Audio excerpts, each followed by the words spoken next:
Hi guys, welcome back to my channel. ഇന്ന് നമ്മൾ 2 ആക്ടിവിറ്റിയാണ് discuss ചെയ്യാൻ പോകുന്നത്. അപ്പോൾ നമുക്ക് തുടങ്ങാം. എന്നിൽ എല്ലാ വിശ്വാസവും അർപ്പിക്കുകയാണ് ഒരു സംവിധായകൻ. എൻ്റെ കഴിവുകൾ പ്രകടിപ്പിക്കുവാൻ ലഭിച്ച അവസരമാണിത്. ഞാൻ കുറേ നേരം ചിന്തിച്ചു, എന്ത് വേഷം ധരിക്കണം, ഏതു കഥാപാത്രമാവണം. ഒടുവിലൊരാശയം തോന്നി.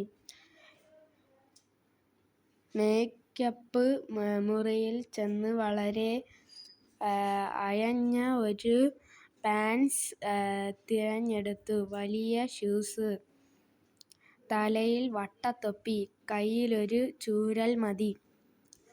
പ്രഥമ ദർശനത്തിൽ തന്നെ പ്രേക്ഷകരിൽ ചിരി ഉയർത്താൻ പറ്റിയ വേഷം.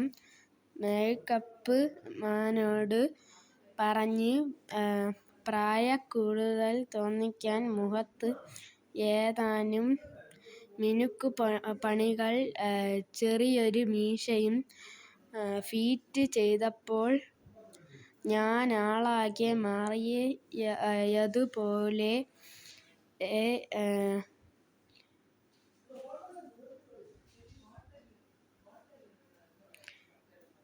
തോന്നി. ചൂരൽ വീശി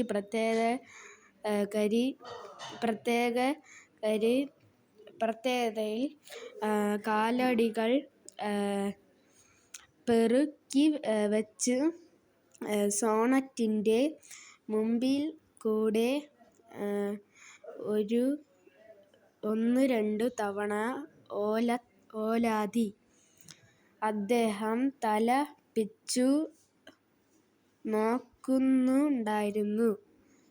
തിരിച്ചറിഞ്ഞില്ലെന്നു വൃത്തം. മിസ്റ്റർ സോണറ്റ്, ഞാൻ പതുക്കെ വിളിച്ചു. ഓ, മിസ്റ്റർ ചാപ്ലിൻ, എനിക്കു മനസ്സിലായി. വേഷം ഉഗ്രനായിട്ടുണ്ട്. അദ്ദേഹം കുറെ നേരം പൊട്ടിച്ചിരിച്ചു. അതിനെളിക്കുള്ള അംഗീകാരമായിരുന്നു. Option A. കഥാപാത്രം ആവാൻ ചാപ്ലിൻ കയ്യിൽ കരുതിയത് എന്ത്? ഷൂസ്, ചൂരൽ, വട്ടത്തൊപ്പി, ചെരുപ്പ്. ചൂരലാണ് കറക്റ്റ് ആൻസർ. ഓപ്ഷൻ ബി നോക്കാം. ചാർലി ചാപ്ലിനിൽ എല്ലാ വിശ്വാസവും അർപ്പിച്ചത് ആരാണ്? സോണറ്റ്, മേക്കപ്പ് മാൻ, സംവിധായകൻ,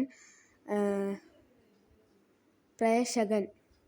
ഇതിൽ സംവിധായകനാണ് ശരിയായുള്ള ഉത്തരം. എന്തിനെക്കുറിച്ചാണ് ചാപ്ലിൻ കുറെ നേരം ചിന്തിച്ചത്? എങ്ങനെയാണ് കഴിവ് പ്രകടിപ്പിക്കുക? എങ്ങനെയാണ് നടക്കുക? എങ്ങനെ നോക്കണം? എന്ത് വേഷം ധരിക്കണം? ഇതിൽ ശരിയായിട്ടുള്ള ആൻസർ എന്ത് വേഷം ധരിക്കണം എന്നാണ്. ആളാകെ മാറിയതുപോലെ തോന്നി. ഇതിന് ചാപ്ലിൻ ചെയ്തത് എന്തൊക്കെ? ചെറിയ ഒരു മീശ ഫിറ്റ് ചെയ്തു, ചൂരൽ വീശി പ്രത്യേക രീതിയിൽ നടന്നു, മുഖത്ത് ഏതാനും മിനുക്കുപണികൾ നടത്തി. ഇതിൽ 1 മാത്രമാണ് ശരിയായിട്ടുള്ളത്. ഏതൊക്കെ ഒരുക്കങ്ങളാണ് ചാപ്ലിൻ സ്വന്തമായി നടത്തിയത്? വളരെ അയഞ്ഞ പാൻസ്, വലിയ ഷൂസ്, തലയിൽ വട്ടത്തൊപ്പി, കയ്യിൽ ഒരു ചൂരൽ, ചെറിയ മീശയും മിനുക്കുപണികളും.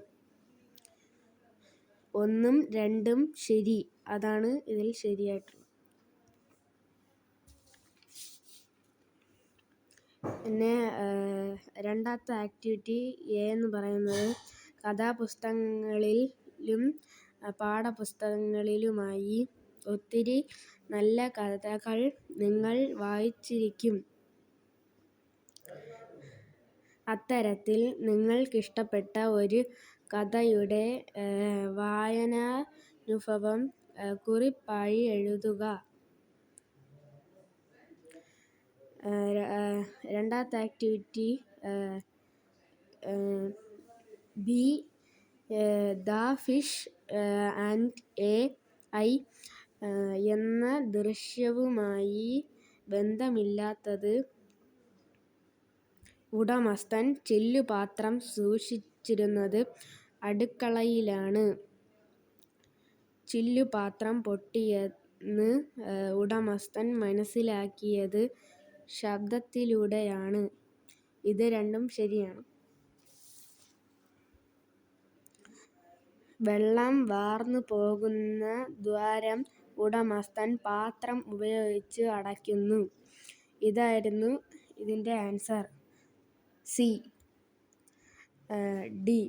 വെള്ളം കോരിയൊഴിച്ചിട്ടും മത്സ്യത്തെ കണ്ടെത്താൻ ആവാതെ ഉടമസ്ഥൻ നിരാശനാവുന്നു. ഓപ്ഷൻ സി ആണ് ആൻസർ. അടുത്തത് രണ്ടാമത്തെ ആക്ടിവിറ്റി സി. തല്ലിച്ചതച്ച സർപ്പത്തെപ്പോലെ നമ്പ്യാർ കട്ടയിൽ കിടക്കുന്നു. തല്ലിച്ചതച്ച സർപ്പം എന്നതിൻ്റെ ആശയം പ്രതിഫലിക്കുന്ന പ്രസ്താവനകൾ ഏതെല്ലാമാണ്? അയാൾ അത്രമേൽ അവശനാണ്. തൽക്കാലം മർദ്ദനമേറ്റെങ്കിലും വർദ്ധിത വീര്യത്തോടെ തിരിച്ചുവരും.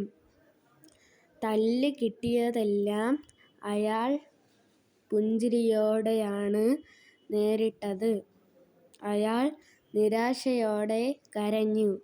ഇതിൽ 1ഉം 2ഉം ആണ് ശരി.